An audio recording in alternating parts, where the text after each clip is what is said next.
আসসালামু আলাইকুম ওয়া রাহমাতুল্লাহি ওয়া বারাকাতুহু। আলহামদুলিল্লাহি ওয়াহদা সালাতু ওয়াসসালামু আলা মান লা নাবিয়্যা বা'দা, আম্মা বা'দ।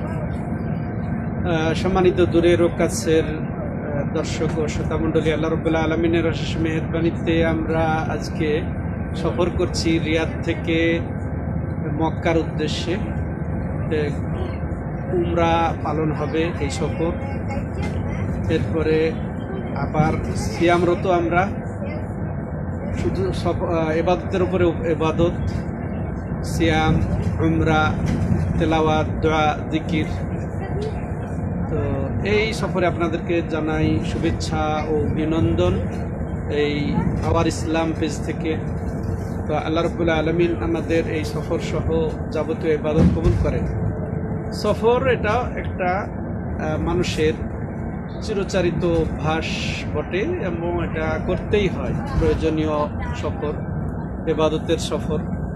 তো সফর মূলত দুই প্রকার, যে একটা হচ্ছে ভালো সফর, উত্তম সফর, ইবাদতমূলক সফর, নেকির অর্জনের সফর, যেমন হজ সফর, উমরা সফর, তারপরে দিন অর্জনের জন্য সফর, এগুলা বলা যায়।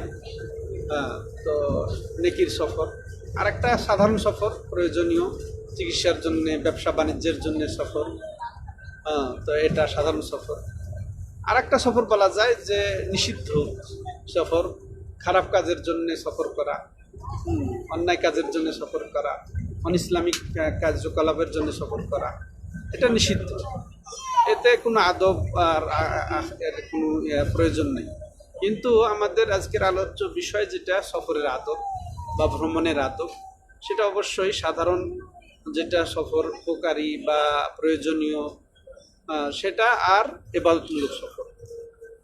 রাসূলুল্লাহ সাল্লাল্লাহু আলাইহি সাল্লাম আমাদের জন্য হচ্ছেন মডেল, আদর্শ, নমুনা।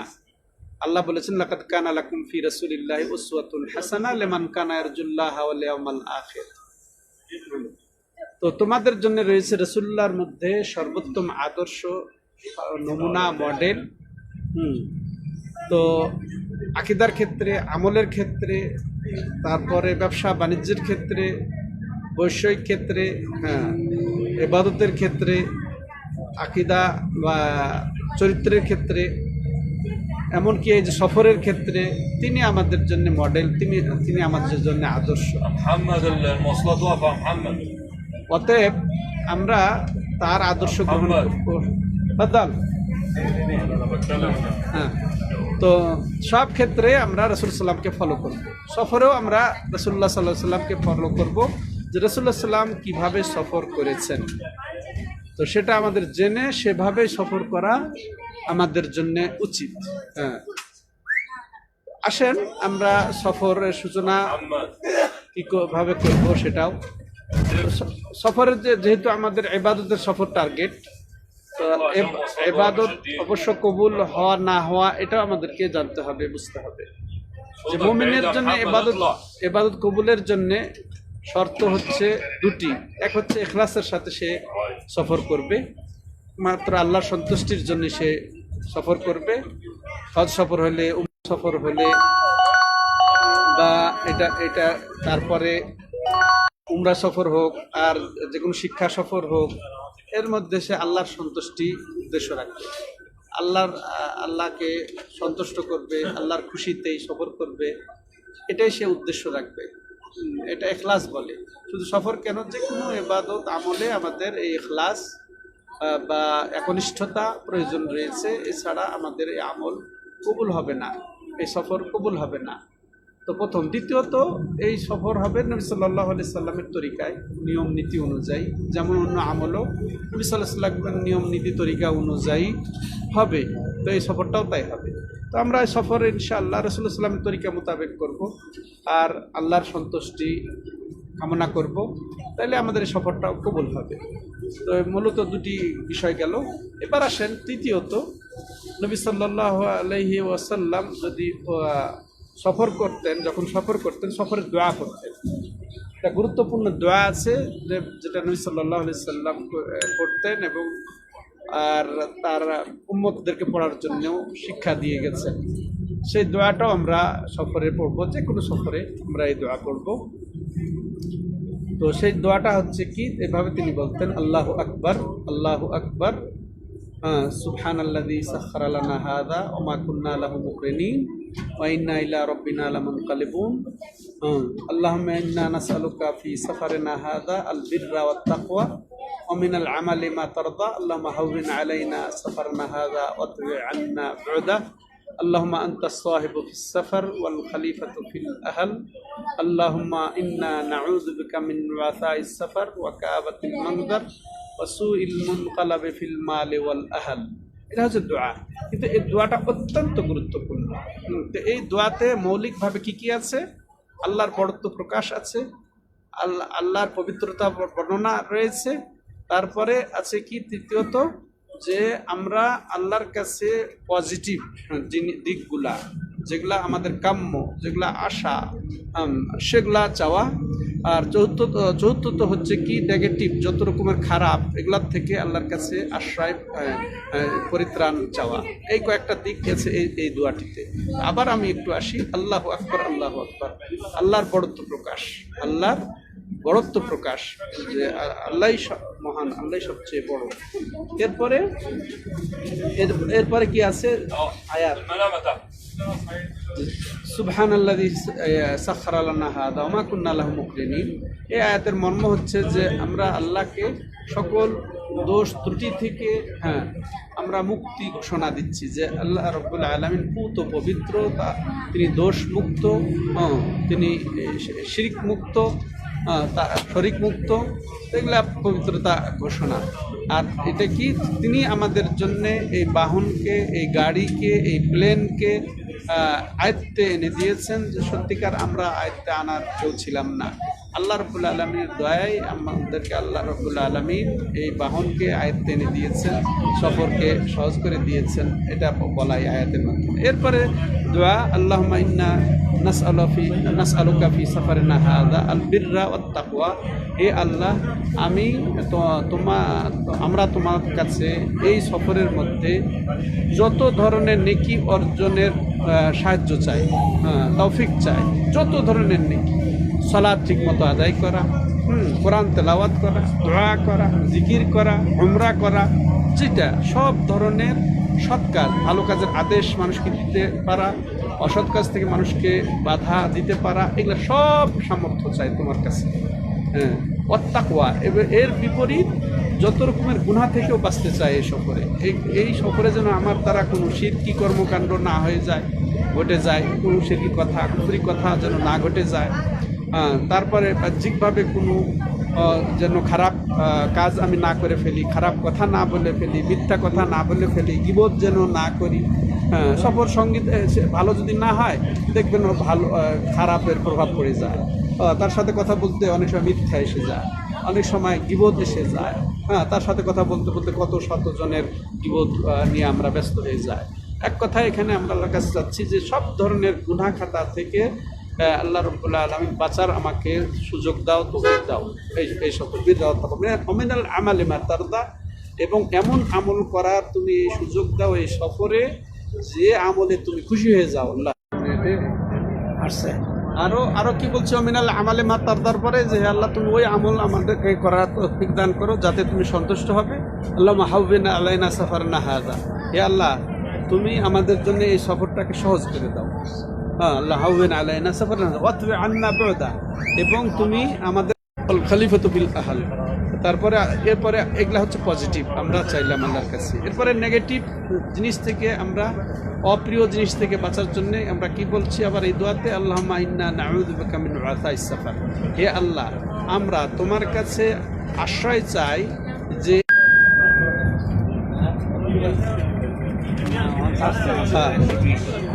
ফের আমরা এর বিপরীত জিনিস থেকে, অপ্রিয় জিনিস থেকে আমরা আশ্রয় চাচ্ছি আল্লাহর কাছে। হে আল্লাহ, তুমি আমাদেরকে এই সফরের ক্লেশ, ক্লান্তি, এগুলোর থেকে তুমি রক্ষা করো।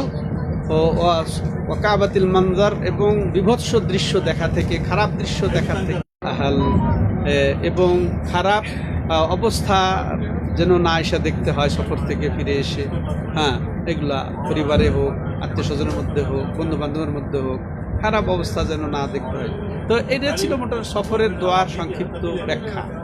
তো বলছিলাম যে আমরা রাসূলুল্লাহ সাল্লামের সফরের আদবের অন্যতম হচ্ছে যে সফরেও ইখলাস আনা, যে আল্লাহকে রাজি খুশি করার নিয়ত রাখা। দ্বিতীয়ত কি বললাম, রাসূলের তরিকায় সফর করা। তৃতীয়ত কি বললাম, সফরের দোয়া পড়া। তৃতীয়ত হচ্ছে যে সফরে একজনকে মানতে হয়, একজনকে প্রধান মানতে হয়, যেটাকে আমির বলা হয় শরীয়তের পরিভাষায়। আমির মানা, যে তিনজন হলেও একজন আমির হয়ে যাবে। তো মাশাআল্লাহ আমির নিয়োগ করা, যে আমির যে মাশাআল্লাহ যিনি বুঝেন বেশি, তাকে আমির নির্ধারণ করা, যার পরেশগারিতা বেশি, দিনদারি বেশি, ভালো আলেম, তাদেরকে আমির হিসেবে নিয়োগ করা বা আমির হিসেবে মানা। শুধু আমির বানালে তো হবে না, তাকে মেনে চলতে হবে, তার পরামর্শ নিয়ে কাজ করতে হবে, তার আদেশ নিষেধ মেনে চলতে হবে, এবং তিনি যেটা বলবেন সেভাবে করব, যেটা নিষেধ করবেন তা থেকে আমরা বিরত থাকব, শৃঙ্খলা বজায় রাখবো, আমরা অনিয়ম করব না। এরপরে চতুর্থ বা পঞ্চম যেটা হচ্ছে কি, যে আমরা একে অপরের সহযোগিতা করব। একটা পরিবার যারা একসাথে সহযোগিতা করব, মনে করব আমরা একই পরিবার, তো একজন আর একজনকে আমরা সহযোগিতা করব। যেমন একটু আগে আমরা সফরের দোয়াই শুনলাম যে আমরা এই সফরে যত রকম ভালো কাজ করার তৌফিক বা সহযোগিতা আল্লাহর কাছে চাই, এবং যত রকমের খারাপ থেকে বাঁচার সহযোগিতা চাই আল্লাহর কাছে। তো ঠিক আল্লাহ রাব্বুল আলামিন বলছেন যে তাআওয়ানু আলাল বিররি ওয়াত তাকওয়া, যে তোমরা একজন আরেকজনকে যত ভালো কাজ, যত নেকি করতে পারা যায় একজন আরেকজন, নিজে এবং অপরকে সহযোগিতা, নেকির কাজ করতে যেন সে পারে, সহযোগিতা করা উচিত। তেমনইভাবে গুনার কাজে মানুষকে বিরত রাখা, বিরত রাখার জন্য এটাও একটা সহযোগিতা।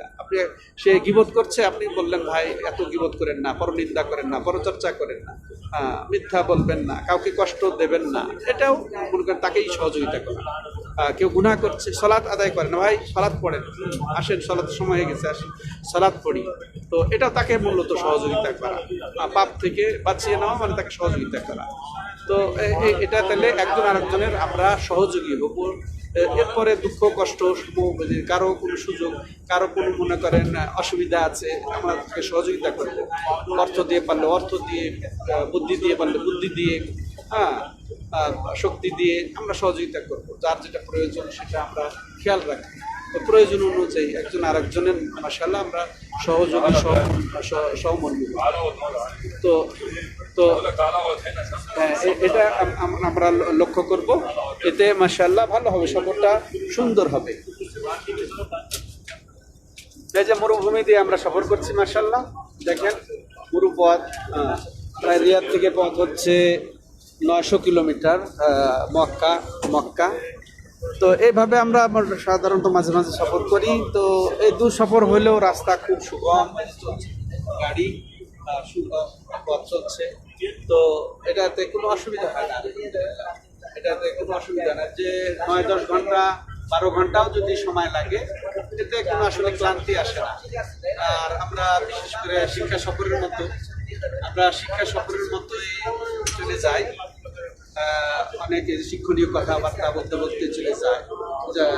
যেমন উমরা করার জন্য যাচ্ছি, উমরার পদ্ধতি কীভাবে আমরা সঠিকভাবে তরিকায় উমরা করবো সেটা বলা, এই ক্ষেত্রে মাশাআল্লাহ অনেক প্রয়োজনীয় অনেক কথাবার্তা প্রশ্ন উত্তর, এভাবে বলতে বলতে কখন চলে পৌঁছে গেছি। ওই যে আমরা দোয়াতে যেটা শুনলাম, যে আল্লাহর কাছে যে চাইছি আমরা, হে আল্লাহ তুমি আমাদের দূরকে একেবারে কাছে করে দাও। তো এইটাই একটা আল্লাহর পক্ষ থেকে দয়া এসে যায়, যে দূর বুঝাই যায় না, আমরা সহজে পৌঁছে যাই আলহামদুলিল্লাহ। আর এটা পরস্পর সবাই মাশাআল্লাহ সহকর্মী এবং সহযোগী, সেই হিসেবে আরো খুব ভালো লাগে। মাঝে মাঝে যে যাত্রা বিরতি হয়, যাত্রা বিরতি স্টপেজ হয়, সেখানে সুন্দর সুন্দর সরাইখানা, ইস্তেরাহা বলে এগুলোকে। তো ইস্তেরাহায় আমরা নামলে সেখানে সব ধরনের ব্যবস্থা আছে, ভালো ভালো হোটেলের ব্যবস্থা, বাথরুমের ব্যবস্থা, ওয়াশরুমের ব্যবস্থা, সেখানে খুব সুন্দর, সেখানেও ভালো লাগে, ওইভাবে চলে যায়। তো বলছিলাম সফরের আদব, তো এগুলা আসলে লক্ষ্য করলে আমাদের রাসূলুল্লাহ সাল্লাল্লাহু আলাইহি ওয়াসাল্লামের তরিকায় সফর হবে। তো আমরা যে কোনো জায়গায় সফর করি তো মূলত যদি বৈধ সফরও হয় ব্যবসা বাণিজ্য পড়ালেখার মধ্যেও আমরা আল্লাহকে জানার উদ্দেশ্য রাখবো, তাহলেও সেটা এবাদত হয়ে যাবে। হ্যাঁ, প্রয়োজন লেখাপড়ার জন্য সফর, সব সফরেই আমরা এই আদবগুলা লক্ষ্য করব। আর হারাম সফর করব না। হ্যাঁ, হারাম সফর করবো। হারাম সফর তো আমরা জানি কি হারাম সফর হতে পারে। হ্যাঁ, যাতে মনে করেন কথার কথা যে জানাবা বিচারের জন্য কোথাও যাওয়া, কোনো কাউকে কোনো মেয়েকে ভালোবাসে তার সাথে সাক্ষাৎ করতে চলে যাওয়া, হ্যাঁ, সেখানে যে অপকর্ম করার জন্য চলে যাওয়া, এগুলা হারাম ব্যবসার জন্য চলে যাওয়া, আর তো এগুলা হারাম সফর। এগুলা আমরা করব না এইসব সফর। আর এইসব সফরে এইসব আদব রক্ষা করেও কোনো লাভ নেই, বরং এগুলা ঠিক না। তো সেদিকটা আমাদেরকে লক্ষ্য করতে হবে। আল্লাহ রাব্বুল আলামিন প্রত্যেকটা ক্ষেত্রে আমাদের নবী সাল্লাল্লাহু আলাইহি সাল্লামকে ফলো করার, তার অনুসরণ করার তৌফিক দান করেন। সেটা আকীদা, বিশ্বাস, আমল, ঈমানের ক্ষেত্রেই হোক না কেন, আর সেটা ইবাদত, সালাত, যাকাত, সিয়াম, হজ, দোয়া, জিকিরের ক্ষেত্রেই হোক না কেন, সেটা উৎসব পালনের ক্ষেত্রেই হোক না কেন, সেটা সফরের ক্ষেত্রেই হোক না কেন, রাসূল সাল্লাল্লাহু আলাইহি সাল্লামের নিয়ম কানুন, তরিকা, এগুলো আমাদের ফলো করলেই আমরা লাভবান হব, উপকৃত হব। তো সেদিকটা লক্ষ্য করতে হবে। আল্লাহ আমাদেরকে তৌফিক দান করেন। هذا هو صلى الله على نبينا محمد وعلى اله وصحبه اجمعين سبحانك اللهم وبحمدك اشهد ان لا اله الا انت استغفرك واتوب اليك। ভালো থাকেন, ইনশাল্লাহ আবার কথা হবে, দেখা হবে। কালকে যদি সুযোগ হয় হারাম থেকে আপনাদের লাইভে এসে কোনো কথা বলার, তাহলেও সেটা আল্লাহ তৌফিক দিলে হবে। তো আজকে এ পর্যন্তই। আফাকুল্লাহ, আল্লাহ রাব্বুল আলামিন সবার নেক আমলগুলা কবুল করেন, সমস্ত মুমিন মুসলমানদেরকে আল্লাহ রাব্বুল আলামিন হেফাজত করেন, সকল মুমিন মুসলমানদেরকে আল্লাহ রাব্বুল আলামিন ঈমানের অবস্থায় এবং সুস্থ অবস্থায় ইবাদত আমল করার, বিশেষ করে রমজানে তৌফিক দান করেন, সিয়ামকে যথাযথভাবে পালন করার, পবিত্রতা রক্ষা করার তৌফিক দান করেন, কিয়ামুল লাইল অর্থাৎ তারাবি পড়ার তৌফিক দান করেন। তারাবি আসলে আমরা অনেকে অনেক রকমের পড়ি, যে কেউ 2 রাকাত পড়ে বের হয়ে যায়, 4 রাকাত পড়ে বের হয়ে যায়, 8 রাকাত পড়ে বের হয়ে যায়। এটা না করে আমরা, তো এরকম না করে আমরা ইমামের সাথেই তারাবি শেষ করব এবং তেলাওয়াত বেশি করে করব, দোয়া জিকির বেশি করে করব। যেহেতু নেকি অর্জনের সুবর্ণ সুযোগের মাস, যত রকম পাপাচার থেকে আমরা বিরত থাকবো, এই হোক আমাদের প্রতিজ্ঞা। আর এই রমজান যেন আমাদের জন্য আসলে একটা শিক্ষাগারে পরিণত হয়, ট্রেনিং কোর্সে পরিণত হয়, ট্রেনিং সেন্টারে পরিণত হয়। এটা আসলেও সব শিক্ষা দীক্ষা নেওয়ারই আসলে মহাবিদ্যালয়। আল্লাহ তৌফিক দাতা। হাযা ওয়া সাল্লাল্লাহু আলা নবিয়িনা মুহাম্মদ ওয়া আলা